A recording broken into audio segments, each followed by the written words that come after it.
Good day, everyone.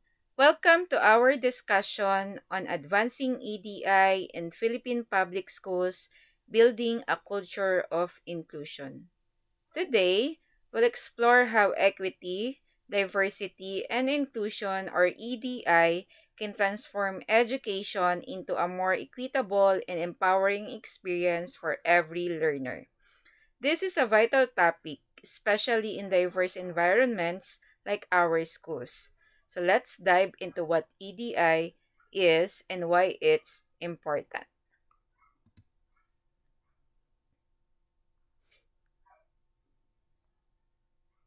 What is EDI? EDI stands for Equity, Diversity, and Inclusion. These three principles are interconnected and essential for fostering a learner centered environment. Equity ensures that students, regardless of their circumstances, have access to resources, support, and opportunities tailored to their unique needs. Diversity celebrates the unique cultural, linguistic, and ethnic backgrounds of our learners, ensuring that differences are valued as strengths. Inclusion is about more than access. It's about creating spaces where everyone feels they belong and are empowered to succeed. In a Philippine context, which our rich multicultural heritage and diverse student populations, EDI is not just a goal, it's a necessity. So why EDI matters in our school? It fosters fairness and equity, which are the foundation of quality education. It helps reduce disparities by addressing barriers faced by marginalized groups. It boosts students' engagement and achievement. When students feel included, they perform better academically and socially. Consider the positive impact of inclusive education. Research shows that students in inclusive environments develop stronger problem solving skills and empathy, which benefits society as a whole.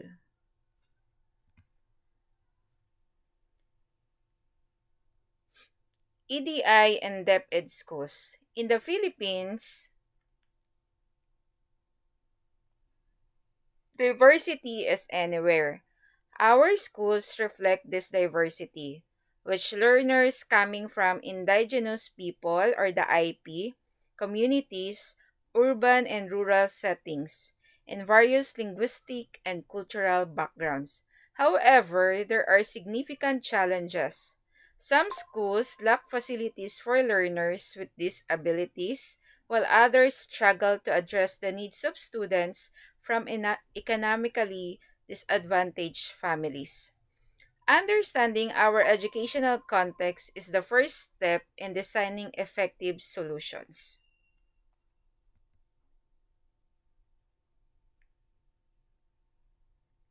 Policies supporting EDI. The Philippine government has implemented policies to promote EDI. For example, we have the RA 7277. The Magna Carta for Disabled Persons ensures the rights of persons with disabilities, including access to education. The second one is the RA 10533. The Enhanced Basic Education Act emphasizes inclusive learner-centered education.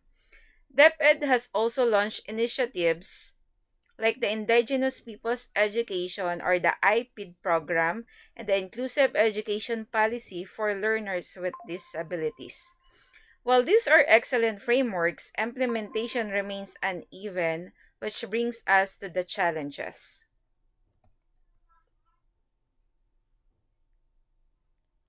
Challenges are the barriers to inclusivity.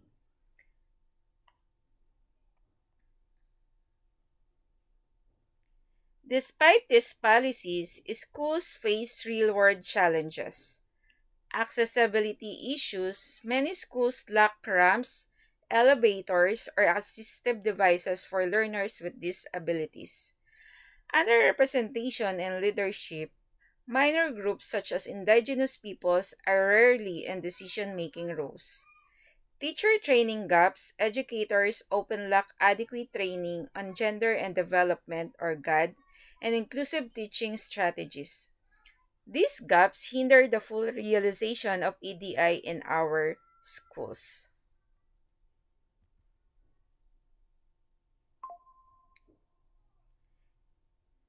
Strengths in EDI implementation are the existing efforts. Despite challenges, there are strengths to build on. The IPID program has made strides in addressing the needs of indigenous learners. Special education, or the SPED, initiatives ensure that learners with disabilities are supported. This program shows that when EDI principles are prioritized, significant progress is possible.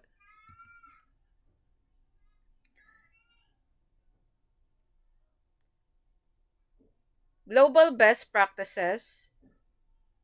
Okay, so we have the learning from Canada. Looking globally, Canada offers an excellent example with its Dimension EDI Charter. This framework provides guidelines for creating inclusive environments and education. Canada's approach emphasizes data collection to track progress in diversity and inclusion, training programs to combat unconscious bias among educators. These strategies could be adapted to the Philippine context to strengthen on our EDI initiatives. Success stories from DepEd.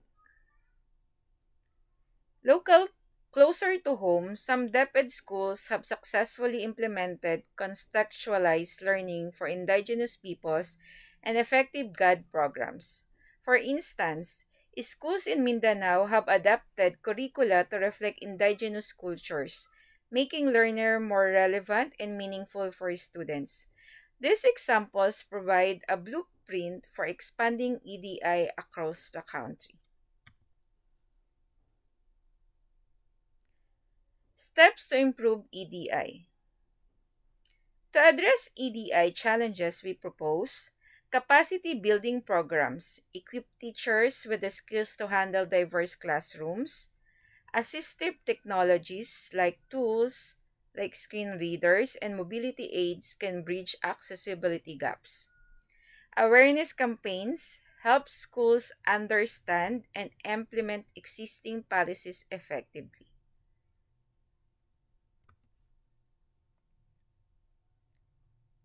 Empowering school heads or the role of school leaders. Okay, school leaders set the tone for inclusivity. They can advocate for funding to improve accessibility, create professional development opportunities for teachers, lead by example in fostering an inclusive school culture.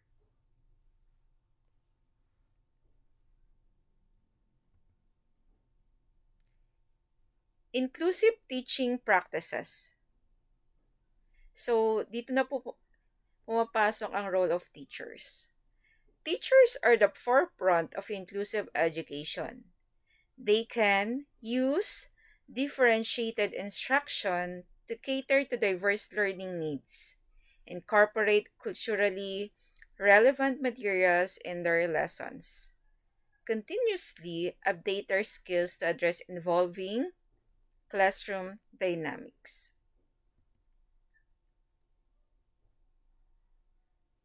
Promoting inclusivity in peer groups, the role of the students.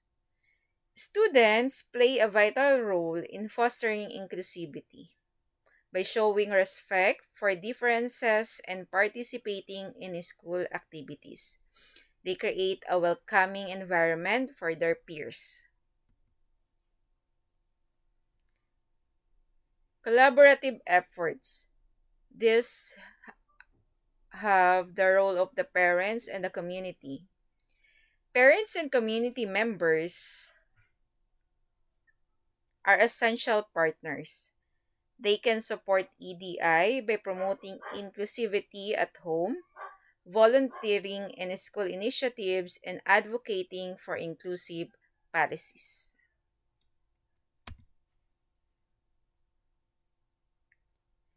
Interactive sessions for stakeholders. So we have engagement activities such as surveys, breakout sessions, and case studies can help identify challenges and develop actionable solutions. These activities encourage collaboration among stakeholders.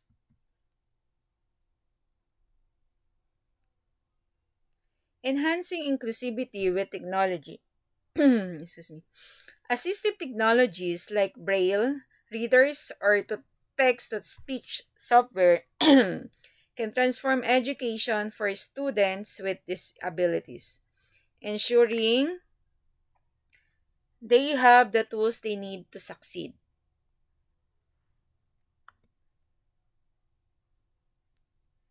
Spreading the word or the awareness campaigns. Awareness campaigns such as foster contests or school forums can educate the school community about EDI principles and encourage active participation. Tracking EDI progress. Progress must be measurable. Schools can use accessibility audits, collect feedback from stakeholders, and track participants' rates in inclusive programs to assess their success.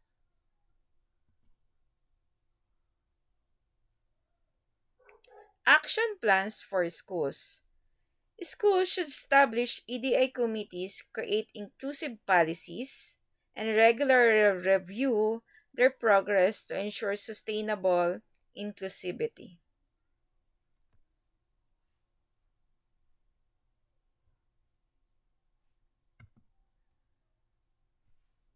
And for the last,